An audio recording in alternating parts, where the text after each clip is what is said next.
नमस्कार. MC news मध्ये आपलं सर्वांचं स्वागत. कोण असेल भावी मुख्यमंत्री, कोण असेल दावेदार, कोण आहे जनतेच्या मनात, पाहूया या व्हिडिओच्या माध्यमातून. मी श्यामल साबळे. राज्यात आगामी विधानसभा निवडणुकीच्या पार्श्वभूमीवर प्रत्येक राजकीय पक्षातील नेते जोमाने तयारीला लागलेत. नुकत्याच पार पडलेल्या लोकसभा निवडणुकीत महायुती आणि महाविकास आघाडीत काटेकी टक्कर पाहायला मिळाली. जसं की सर्वांनाच माहिती आहे की या लोकसभा निवडणुकीत 400 पारचा नारा देत भाजप व इतर युतीतील पक्षनेते लोकसभेच्या रिंगणात उतरले होते. मात्र महायुतीला हवं तसं यश महाराष्ट्रात मिळालं नाही. तर दुसरीकडे महाविकास आघाडी, शरद पवार गट व उद्धव ठाकरे गटाला नवीन चिन्ह व नवीन पक्षाच्या नावावर म्हणजे स्वबळावर निवडणूक लढवणं हे खूप मोठं जोखमीचं काम होतं. तरी सुद्धा यावर मात करत महाविकास आघाडीने महाराष्ट्रात 48 पैकी 30 जागेवर विजय मिळवला, ज्यामुळे महाविकास आघाडीला बऱ्यापैकी दिलासा मिळाला. आता प्रत्येक राजकीय नेते आपल्या पक्षातील उमेदवार निवडून यावा यासाठी तारेवरची कसरत करताना दिसतात. आता ही झाली लोकसभा आणि विधानसभा निवडणुकीच्या पार्श्वभूमीवरची लढत. मात्र हीच कसरत पूर्ण करता करता नाकी 9 आलेल्या नेत्यांना आपण आपल्या कारकिर्दीत एकदा तरी मुख्यमंत्री व्हावं अशी कित्येक राजकीय नेत्यांची इच्छा आहे. आणि त्याच राजकीय नेत्यांसोबत त्यांच्या कार्यकर्त्यांना आणि समर्थकांना देखील आपल्या नेत्याला मुख्यमंत्रीच्या रूपात पाहण्याची इच्छा आहे. मात्र मुख्यमंत्री होण्यासाठी विधानसभेच्या एकूण 288 जागेपैकी किमान 145 मॅजिक नंबर गाठणं गरजेचं आहे. आणि सध्याची महाराष्ट्राची राजकीय स्थिती पाहता हा नंबर गाठणं एका पक्षाला शक्य वाटत नाही. मात्र तरीही आपल्या नेत्याच्या प्रेमापोटी विविध कार्यकर्त्यांकडून भावी मुख्यमंत्री अशा उल्लेखाचे होर्डिंग्स राज्यभरात पाहायला मिळतात. सुरुवातीला जर आपण महायुतीतील भारतीय जनता पक्षातील माजी मुख्यमंत्री म्हणजेच देवेंद्र फडणवीस यांच्याबद्दल बोलायचं तर यांचा एक विशिष्ट कार्यकर्ता वर्ग आहे, ज्यांना असं वाटतं की आपल्या नेत्याने पुन्हा एकदा महाराष्ट्राची सूत्र हाती घ्यावी. त्यामुळे त्यांच्याही नावाचे भावी मुख्यमंत्री म्हणून होर्डिंग्स लावले जातात.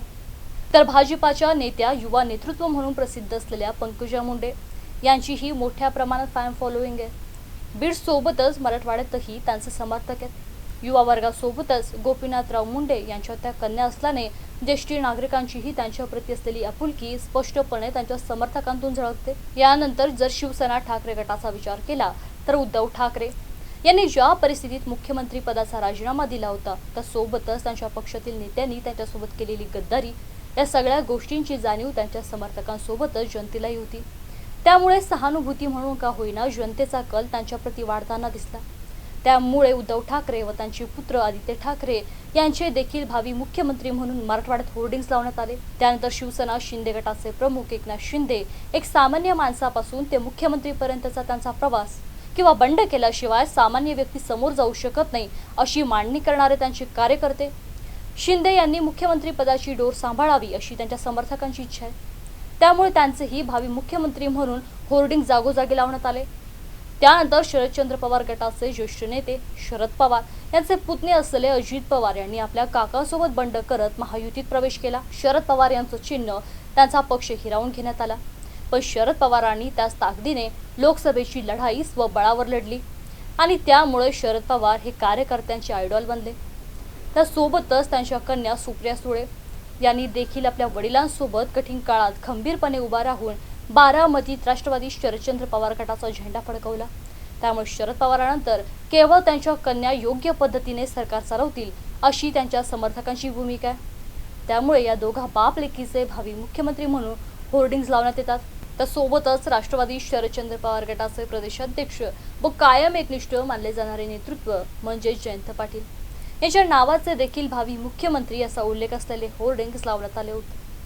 यानंतर राष्ट्रवादीचे अध्यक्ष अजित पवार यांची कित्येक वर्षांपासून मुख्यमंत्री होण्याची इच्छा त्यांनी जाहीरपणे माध्यमांसमोर बोलून दाखविली आहे.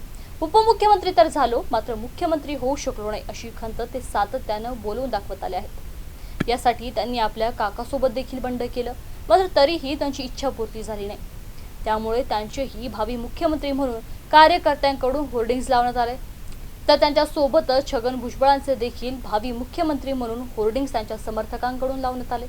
तर काँग्रेसचे प्रदेशाध्यक्ष नाना पटोले यांचे सुद्धा त्यांच्या समर्थकांकडून होर्डिंग्स लावण्यात आले. तर मनसेचे केवळ प्रमोद उर्फ राजू रतन पाटील हे कल्याण ग्रामीण विधानसभा मतदारसंघाचे एकमेव विद्यमान आमदार आहेत. मात्र मनसेचे अध्यक्ष राज ठाकरे यांच्याकडे एक विशिष्ट हिंदुत्ववादी वर्ग आहे. तसेच तरुण वर्गातही राज ठाकरेंचं मोठं क्रेज पाहायला मिळतं.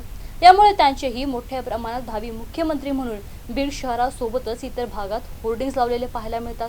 परंतु हा ट्रेंड इतपत थांबला नाही. तर प्रहार संघटनेचे आमदार बच्चू कडू यांचा छत्रपती संभाजीनगरात आक्रोश मोर्चा आयोजनादरम्यान भावी मुख्यमंत्री असा उल्लेख केलेले होर्डिंग्स लावण्यात आले होते. तर माजी खासदार इम्तियाज जलील यांच्या वाढदिवसानिमित्त देखील भावी मुख्यमंत्री असे होर्डिंग्स लावण्यात आले होते. प्रत्येक कार्यकर्त्याला वाटतं आपला नेता मुख्यमंत्री व्हावा, पण शेवटी खेळ आकड्यांचा. 145 मॅजिक फिगर ज्याच्याकडे तो राज्याचा प्रमुख. शेवटी काय तर भावीच्या भाऊ गर्दीत जादू आकडा महत्वाचा. तर मंडळी, विधानसभा निवडणूक अवघ्या 2 ते 3 महिन्यावर आली आहे आणि घोडा मैदान सामने. तर तुम्हाला काय वाटतं, कोण असेल महाराष्ट्राचा भावी मुख्यमंत्री? आम्हाला कमेंट करून नक्की सांगा.